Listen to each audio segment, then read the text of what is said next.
Hello, you're listening to the audio version of Parkrun magazine. Thanks so much for joining us. This audio mag is a place to find out more about leading a happier and healthier lifestyle, as well as hearing from the communities and people at the heart of parkrun events across the United Kingdom. We are back with the 4th episode of Series 5 of the audio version of Parkrun magazine. During this series, we're sharing some of the stories that featured in issue 5 of the printed edition of the magazine. In a way, all the stories in this episode are about relaxation. We'll be getting some info on the new trend of silent walking, hearing top tips on how consciously controlling your breathing can be a powerful tool, and getting some great insights into how we can learn from pro chefs to make our kitchens safer and more efficient, and our food tastier. But first, let's go for a walk. The TikTok trend, silent walking, is really just the latest twist on the plain, humble old walk, and its resurgence is being led by the younger generation. This feature was provided for us by Vitality and explains a bit more about what silent walking can do for you. According to research, more and more of the TikTok generation are moving away from gym mats and stepping out into nature. So what exactly is this new trend? Silent walking is a form of walking meditation, where the destination is not measured in miles or speed, but in moments of presence and connection, says Sylvia Cordoba, Vitality's mental health and well-being coach. Whether you are on foot or in a wheelchair, this daily practice is more about setting intentions and turning into our surroundings than pounding pavements, so works just as well in a city as it does in the countryside, offering the perfect escape from the hustle and bustle of everyday life. Silent walking is not just a good way to detox digitally. Walking offers a range of physical benefits, such as improving cardiovascular health, alleviating anxiety, and reducing stress. It's also something that people of all ages from all walks of life can enjoy. It's not complicated to give it a try, but to help you get started, here are 6 simple steps you can take to make your walk more mindful. Firstly, spend time in nature. Research from the Mental Health Foundation shows people connecting with nature are typically happier, and around half are less anxious and worried. Secondly, remember to disconnect and unplug. Setting boundaries around screen time supports our mental health. The third tip is to just move. Think about what your body feels like when it's moving. This doesn't have to mean walking. You could be making a cup of tea. Our fourth tip is to shift your awareness. Take in the sights, sounds, and sense of smells around you. Number 5 is to walk and talk. Share your walk with a friend or family member. It probably won't be silent, but moving while we talk can make us feel more relaxed and open about sharing our feelings. Lastly, try a walking meditation. Taking 5 minutes to walk quietly and follow your breath can help you feel more conscious and connected throughout the day. Now that's a great tip to end on, because our next feature is all about breathing. Of course, most of us take breathing for granted. We breathe automatically, without giving much thought to how we do it. Our breath naturally adjusts to our emotional states and physical activity. But if we can consciously control our breath, we can help ourselves to manage stress and boost our health in other ways. Gray Cause, a movement and breath coach, explained more about this in the printed edition of issue 5. Here, his words are spoken by an actor. There's a power in the way we breathe. It profoundly influences our body and mind and opens a window to our overall health. Thinking a little deeper about how we breathe could help us improve our mental, emotional, and physical well-being. Breathwork, the practice of consciously controlling our breath, is a relatively straightforward way of making small but effective changes to our physical and mental health.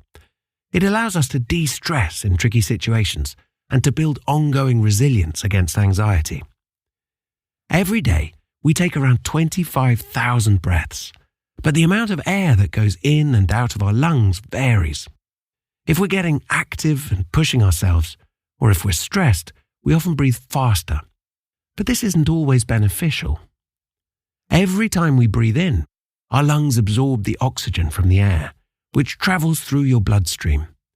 Our cells produce carbon dioxide, or CO2, which is released back into our bloodstream and we breathe it out. Controlling our breathing can help to balance CO2 and oxygen levels. Now let's talk about nasal breathing. Nasal breathing is a simple yet effective technique. It can help to filter the air we breathe in, improving the way oxygen gets to our cells and enhance the quality of our sleep. Rhythmically slowing our breath to around 6 breaths per minute to harmonize with our heart's rhythm lowers stress, enhances cognitive function, and boosts emotional resilience. And here's how to do it. First, sit comfortably and focus on taking slow breaths in and out through your nose, aiming for 5 seconds each way. Remember to breathe lightly to avoid breathing too much. It's important to note that this is an exercise to practice this technique, not a method of all-day breathing. Breathwork also includes practices that introduce short-term stress, such as breath holds and controlled faster breathing. Advanced exercises of this type should be guided by a professional instructor. But here's a relaxed walking exercise you might like to try. You can also do this sitting down if you need to. Start walking at a comfortable, easy pace where you can breathe easily and solely through your nose. Close your mouth and breathe in and out through your nose. Focus on maintaining a smooth, steady breathing pattern. After every 20 steps, gently exhale through your nose. Then pause your breath at the bottom of your exhale, holding your breath comfortably for about 5 to 10 steps, or whatever feels manageable without strain. Then resume your easy nasal breathing. There should be no rush or gasp for air when you resume breathing. It should feel natural. Aim to complete 5 cycles of breath pauses. Listen to your body. Adjust the length of the breath pause as necessary, based on your comfort and ease of breathing. If you feel any discomfort, shorten the pause or stop and return to easy nasal breathing. When you've finished your walk, take a moment to stand or sit quietly, continuing to breathe gently through your nose. Reflect on the exercise's effect on your body and mind.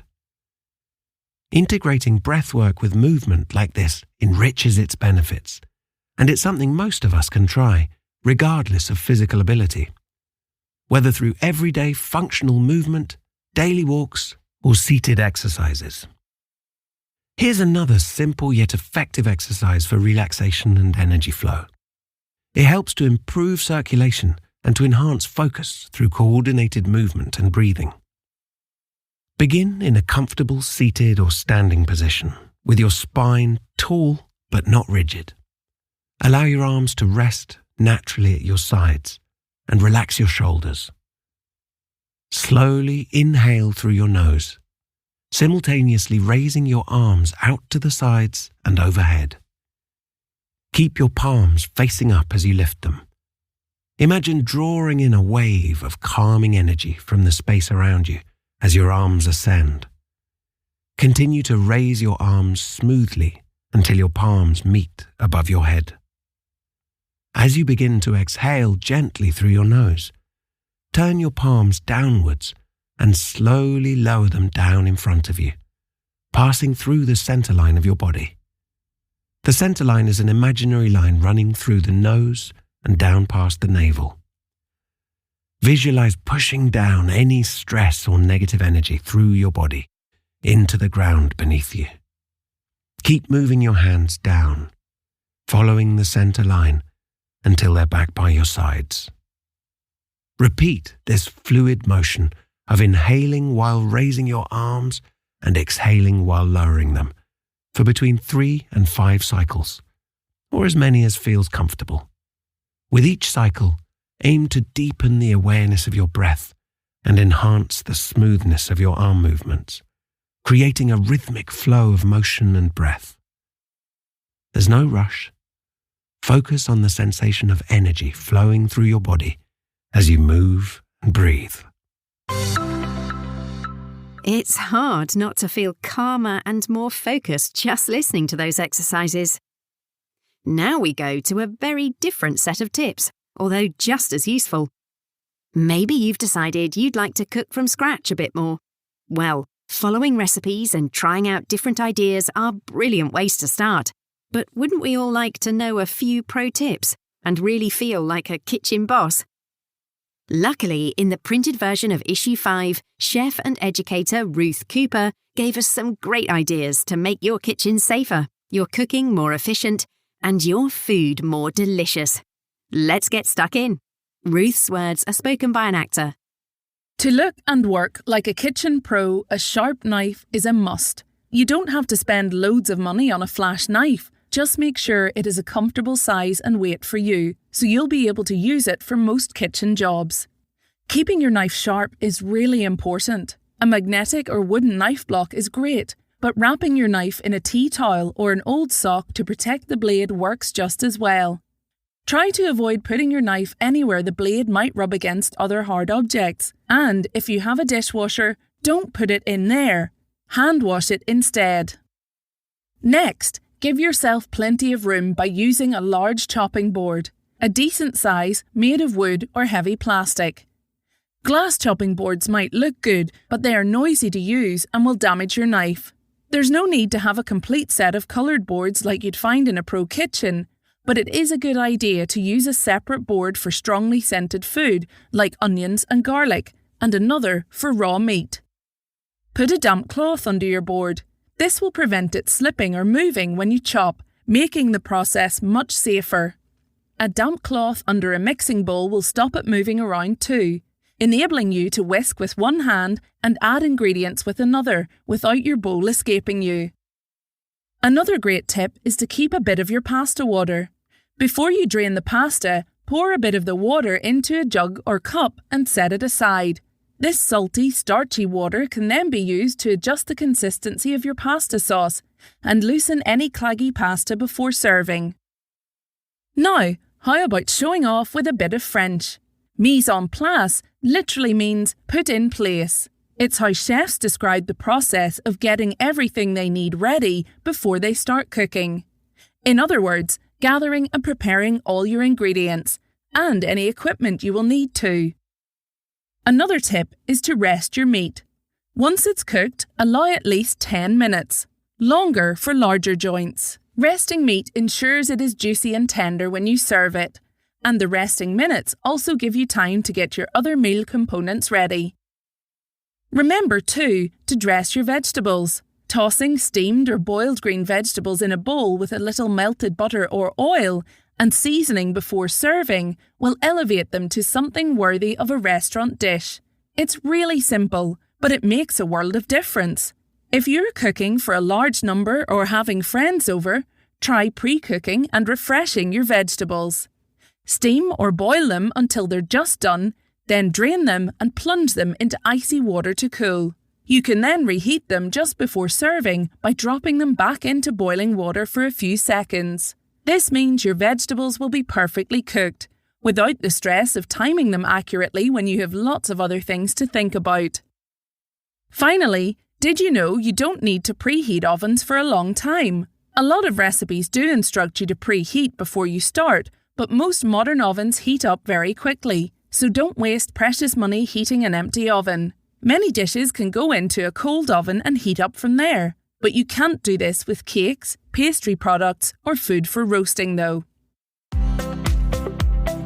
Some great tips there, and if you found them useful, we have lots more. Check out Ruth's other hacks and tips online at magazine.parkrun.com/nutrition. Now, perhaps you should pause this audio for a second and put the kettle on, because it's time to find out more about Britain's favourite hot drink. Make yourself a brew, then listen on. Maybe you like a cuppa to start your day, or it's your go-to drink with friends, or perhaps you like one after meals. Tea is generally cheaper than coffee and super easy to prepare, but there are loads of ways to enjoy it, and so many varieties to choose from. So we decided to find out a bit more about tea with the help of tea consultant and expert Angela Price. So firstly, where does tea come from? Both black and green tea leaves both come from a plant called Camellia sinensis. This plant is native to India and Southeast Asia, but is now also grown in other parts of the world.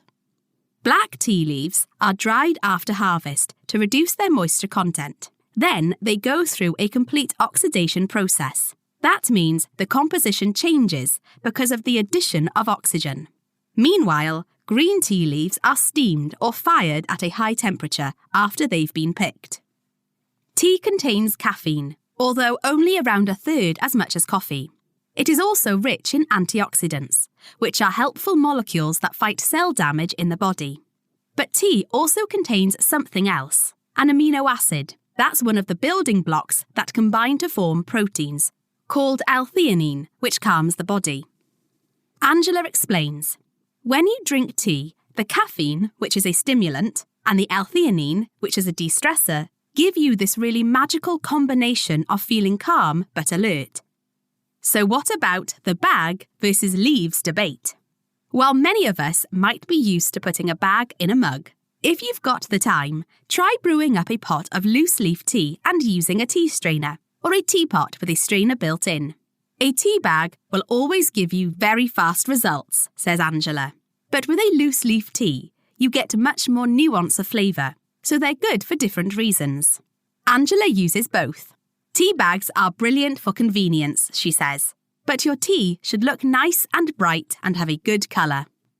A breakfast blend, sometimes called English breakfast, of black tea leaves is what you'll find inside most popular brands of tea bags. The traditional British cuppa is black tea with milk. It's Britain's best-loved cup, says Angela. It's by far over 90% of what we drink. Breakfast blends are predominantly East African tea, which gives colour and strength. The leaves are cut very small to be able to fit in the bag, and this small size means they brew quickly when hot water is added. So what about green tea? Some people call it a healthy drink because it has a higher level of antioxidants than black tea. But beware, you don't brew green tea in the same way as black tea. Water temperature is really important, Angela explains. If you make a green tea with water straight from the kettle, it'll taste really astringent and bitter. Angela advises boiling the kettle, then leaving it for 10 minutes to cool down before pouring onto the tea. Now for oolong tea. There are two types of oolong tea which traditionally come from Taiwan and China's Fujian province, darker-leaved and greener varieties. The darker ones have been oxidized for longer than the greener ones. Greener variants of oolong have a light floral flavour, while the darker ones have deeper flavours. Oolong teas taste better drunk without milk. How about the minty version?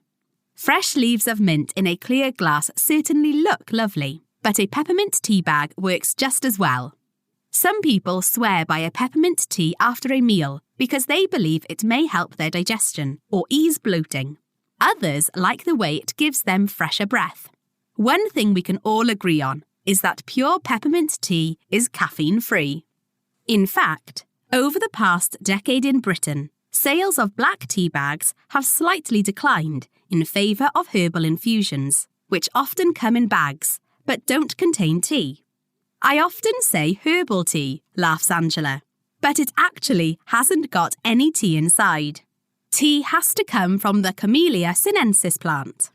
Herbal infusions, you might have also heard the French word tisane, are often caffeine-free.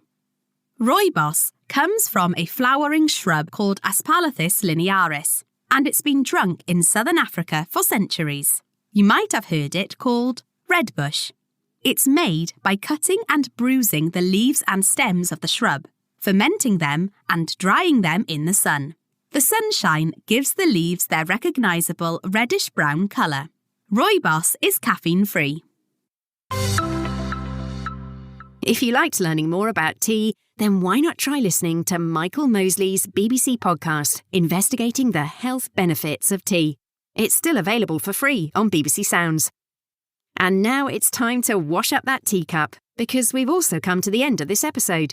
Thanks for joining us, and do come back for episode 5, where we'll be hearing from parkrun ambassadors and learning about the vital importance of fundraising to protect parkrun for future generations. Thanks for listening, and bye for now. Thank you for listening to Parkrun Magazine. We hope you liked the features and enjoyed our simple ways to take steps towards a happier and healthier life. To find out more about your local parkrun event or collect a free copy of the printed magazine, head over to magazine.parkrun.com. Parkrun Magazine is created by Parkrun, with the audio version made possible through production by Like the Wind Media and Runcomm. If you enjoyed listening, please remember to subscribe, leave a review, or share it with others. That's all for this episode. We hope you enjoy the next one.